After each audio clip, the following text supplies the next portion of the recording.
June 2014 8న Nara Chandrababu Naidu గారు ఆంధ్రప్రదేశ్ ముఖ్యమంత్రిగా ప్రమాణ స్వీకారం చేశారు. ఇది విభజన అనంతరం ఏర్పడిన ఆంధ్రప్రదేశ్ రెసిడ్యువల్ స్టేట్ తొలి ముఖ్యమంత్రిగా ఆయన బాధ్యతలు చేపట్టిన రోజు. 2014 నుంచి 2019 వరకు చంద్రబాబు పాలనలో ప్రధానంగా రాజధాని నిర్మాణం, మౌలిక వసతులు, పారిశ్రామిక పెట్టుబడులు, ఐటీ, వ్యవసాయం, సంక్షేమం, నీటిపారుదల, డిజిటల్ గవర్నెన్స్ మరియు కొత్త రాష్ట్ర నిర్మాణం వంటి అంశాలకు ప్రాధాన్యత ఇచ్చారు. 2014లో ఆంధ్రప్రదేశ్ విభజనతో హైదరాబాద్ తెలంగాణలో ఉండిపోవడంతో కొత్త ఆంధ్రప్రదేశ్కు పరిపాలన, మౌలిక వసతులను కొత్తగా అభివృద్ధి చేయాల్సిన పరిస్థితి ఏర్పడింది. చంద్రబాబు నాయుడు ప్రభుత్వం చేపట్టిన అత్యంత ముఖ్యమైన కార్యక్రమాల్లో అమరావతిని ఆంధ్రప్రదేశ్ రాజధానిగా అభివృద్ధి చేయడం ఒకటి. అమరావతి ఆంధ్రప్రదేశ్లోని అత్యంత ప్రాచీన మరియు చారిత్రక ప్రాధాన్యం కలిగిన ప్రాంతాలలో ఒకటి. అమరావతి ప్రపంచ ప్రసిద్ధి చెందిన బౌద్ధ తీర్థక్షేత్రం. అటువంటి ప్రాంతాన్ని రాజధానిగా ఎంచుకోవడంలో చంద్రబాబు గారి విజన్ ఎంత గొప్పగా ఉందో తెలుస్తోంది. అమరావతి నిర్మాణం చంద్రబాబు ప్రభుత్వానికి ప్రధాన గుర్తింపుగా మారింది. రాజధాని కోసం భూసమీకరణ చేపట్టి రైతుల నుంచి భూములను సమీకరించారు. అయితే భూసమీకరణ, రాజధాని నిర్మాణ ఖర్చులు, రాజధాని భవిష్యత్తుపై రాజకీయ విభేదాలు కూడా ఈ కాలంలోనే చర్చనీయాంశాలయ్యాయి. పట్టిసీమ ఎత్తిపోతల పథకం చంద్రబాబు ప్రభుత్వ కాలంలో చేపట్టిన మరో ముఖ్యమైన ప్రాజెక్టు. చంద్రబాబు నాయుడు గారు ముఖ్యమంత్రిగా బాధ్యతలు చేపట్టిన సుమారు 4 నెలలకే హుద్హుద్ తుపాను అక్టోబర్ 12 నుంచి 6, 2014 తేదీలలో ఆంధ్రప్రదేశ్ను, ముఖ్యంగా విశాఖపట్నాన్ని తీవ్రంగా ప్రభావితం చేసింది. చంద్రబాబు విశాఖలో అక్టోబర్ 12 నుంచి 6, 2014 తేదీల వరకు బస్సులో ఉండి పునరుద్ధరణ పనులను స్వయంగా పర్యవేక్షించారు. హుద్హుద్ వంటి విపత్తుల సమయంలో కమాండ్ కంట్రోల్ విధానాన్ని ఉపయోగించడంపై ప్రభుత్వం ప్రత్యేకంగా దృష్టి పెట్టింది. ప్రభుత్వం ప్రజలను ముందస్తుగా తరలించడం, సహాయక శిబిరాలు, విద్యుత్ పునరుద్ధరణ, రోడ్లపై చెట్ల తొలగింపు, తాగునీటి సరఫరా, ఆహార పంపిణీ, వైద్య శిబిరాలు, పునర్నిర్మాణం వంటి చర్యలు చేపట్టింది. 2014లో హుద్హుద్ తుపాను సమయంలో ఆంధ్రప్రదేశ్ ప్రభుత్వం చేపట్టిన ముందస్తు హెచ్చరికలు, ప్రజల తరలింపు, సహాయక చర్యలు, పునరుద్ధరణ దేశవ్యాప్తంగా చర్చకు వచ్చాయి. తుపాను వచ్చిన తర్వాత స్పందించడం మాత్రమే కాకుండా తుపాను రాకముందే ప్రమాదాన్ని అంచనా వేసి ప్రజలను తరలించడం వల్ల ఎటువంటి ప్రాణనష్టం జరగలేదు.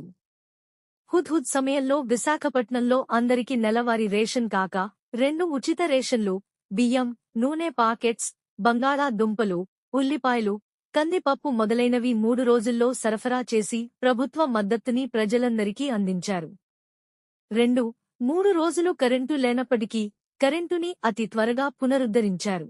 2014-2019 కాలంలో నారా చంద్రబాబు నాయుడు గారి నేతృత్వంలోని ఆంధ్రప్రదేశ్ ప్రభుత్వం సాంకేతిక పరిజ్ఞానాన్ని ఉపయోగించి పరిపాలన, పెట్టుబడులకు అనుకూల వాతావరణం, విపత్తుల నిర్వహణ, రియల్ టైమ్ మానిటరింగ్, మౌలిక వసతుల ప్రణాళిక వంటి అంశాలకు ప్రాధాన్యత ఇచ్చింది. ఈ విధానాల్లో కొన్ని అంశాలకు దేశీయ స్థాయిలో అధికారిక గుర్తింపు లభించగా, కొన్ని కార్యక్రమాలు అంతర్జాతీయ సంస్థల దృష్టిని ఆకర్షించాయి. 2016లో వరల్డ్ బ్యాంక్, డిప్ నిర్వహించిన రాష్ట్రాల బిజినెస్ రిఫార్మ్లో ఆంధ్రప్రదేశ్ మరియు తెలంగాణ సంయుక్తంగా మొదటి స్థానంలో నిలిచాయి. 2017 బిజినెస్ రిఫార్మ్ యాక్షన్ ప్లాన్ ఫలితాలను 2018లో ప్రకటించినప్పుడు ఆంధ్రప్రదేశ్ 98.42% స్కోరుతో దేశంలోని రాష్ట్రాలు, కేంద్రపాలిత ప్రాంతాల్లో మొదటి స్థానంలో నిలిచింది. కేంద్ర వాణిజ్య మరియు పరిశ్రమల మంత్రిత్వ శాఖ, డిప్ మరియు వరల్డ్ బ్యాంక్ కలిసి ఈ సంస్కరణల ప్రక్రియను నిర్వహించాయి. దేశ్ను ఈజ్ ఆఫ్ డూయింగ్ బిజినెస్ లో అగ్రస్థానంలో ఉన్న రాష్ట్రంగా పేర్కొంది. వరల్డ్ బ్యాంక్ వంటి అంతర్జాతీయ సంస్థలు రాష్ట్రాల వ్యాపార సంస్కరణలను కొలిచే ప్రక్రియలో ఆంధ్రప్రదేశ్ను అగ్రస్థానంలో ఉంచాయి. గోదావరి, కృష్ణా నదుల అనుసంధానం వల్ల కృష్ణా డెల్టా ప్రాంతాలకు నీటి లభ్యతను మెరుగుపరచాలని ప్రభుత్వం లక్ష్యంగా పెట్టుకుంది. ఆంధ్రప్రదేశ్ ఆర్థిక వ్యవస్థలో వ్యవసాయం ముఖ్యమైన రంగం కావడంతో ప్రభుత్వం రైతులపై ప్రత్యేక దృష్టి పెట్టింది. ప్రధాన అంశాలు: వ్యవసాయ రుణాల మాఫీ, రైతు సమస్యల పరిష్కారం, సాగునీటి ప్రాజెక్టులు. సూక్ష్మ నీటిపారుదల, ఉద్యాన పంటల ప్రోత్సాహం, మార్కెటింగ్ సదుపాయాలు, పంటల ఉత్పాదకత పెంపు. 2014 ఎన్నికల సమయంలో ఇచ్చిన హామీలలో రైతు రుణమాఫీ ఒక ముఖ్యమైన అంశం. ప్రభుత్వం దాన్ని దశలవారీగా అమలు చేసింది. మహిళా స్వయం సహాయక సంఘాలకు సంబంధించిన రుణభారం తగ్గించేందుకు ప్రభుత్వం చర్యలు చేపట్టింది. పసుపు, కుంకుమ వంటి కార్యక్రమాల ద్వారా మహిళా సంఘాలకు ఆర్థిక సహాయం అందించింది. ఇది 2019 ఎన్నికలకు ముందు ప్రభుత్వానికి ముఖ్యమైన రాజకీయ కార్యక్రమంగా కూడా మారింది. చంద్రబాబు ప్రభుత్వం ఆంధ్రప్రదేశ్ను పెట్టుబడులకు అనుకూల రాష్ట్రంగా తీర్చిదిద్దాలని ప్రయత్నించింది. పారిశ్రామిక విధానాలు, సింగిల్ విండో విధానం, పెట్టుబడిదారుల సదస్సులు, పారిశ్రామిక కారిడార్లు, food processing, automobile, electronics, IT రంగాలపై దృష్టి పెట్టింది. విశాఖపట్నం, తిరుపతి, విజయవాడ, గుంటూరు ప్రాంతాలు పెట్టుబడులకు ముఖ్య కేంద్రాలుగా అభివృద్ధి చేయాలని ప్రభుత్వం ప్రయత్నించింది. చంద్రబాబు నాయుడు తన పూర్వం ముఖ్యమంత్రి కాలం నుంచే ఐటీ రంగానికి ప్రాధాన్యత ఇచ్చిన నాయకుడిగా గుర్తింపు పొందారు. 2014-19లో కూడా ఈ-గవర్నెన్స్, డిజిటల్ సేవలు, ఫైబర్ నెట్, ఆన్లైన్ ప్రభుత్వ సేవలు, రియల్ టైమ్ గవర్నెన్స్, డేటా ఆధారిత పరిపాలన వంటి అంశాలకు ప్రాధాన్యత ఇచ్చారు. ఏపీ ఫైబర్నెట్ ద్వారా గ్రామాలకు తక్కువ ధరకు ఇంటర్నెట్, కేబుల్ మరియు ఇతర సేవలను అందించాలనే లక్ష్యాన్ని ప్రభుత్వం పెట్టుకుంది. చంద్రబాబు ప్రభుత్వంలో రియల్ టైమ్ గవర్నెన్స్, ఆర్టీజీ, ఒక ప్రత్యేకమైన పరిపాలనా విధానంగా అభివృద్ధి చెందింది. ప్రభుత్వం వివిధ శాఖల డేటాను సమీకరించడం, సమస్యలను రియల్ టైంలో గుర్తించడం, అధికారుల పనితీరును పర్యవేక్షించడం, విపత్తుల సమయంలో సమాచారాన్ని ఉపయోగించడం వంటి అంశాలను ప్రవేశపెట్టింది. చంద్రబాబు పాలనలో నిత్యావసరాలు అన్ని అందుబాటు ధరలలో ఉండేవి. నెల రేషన్లో గోధుమలు, రాగులు, జొన్నలు విధిగా ఇచ్చేవారు. అలాగే రంజాన్కి ముస్లింలకు, సంక్రాంతికి, క్రిస్టమస్కి హిందువులకు, క్రిస్టియన్స్కి చంద్రన్న కానుక విధిగా ఇచ్చేవారు. ప్రభుత్వం అనేక సంక్షేమ పథకాలను అమలు చేసింది. వాటిలో ఎన్టీఆర్ భరోసా పెన్షన్లు, చంద్రన్న బీమా, అన్న క్యాంటీన్లు, పసుపు, కుంకుమ, విద్యార్థులకు వివిధ సహాయ పథకాలు, మహిళా సంక్షేమ కార్యక్రమాలు, గృహ నిర్మాణ కార్యక్రమాలు ముఖ్యమైనవి.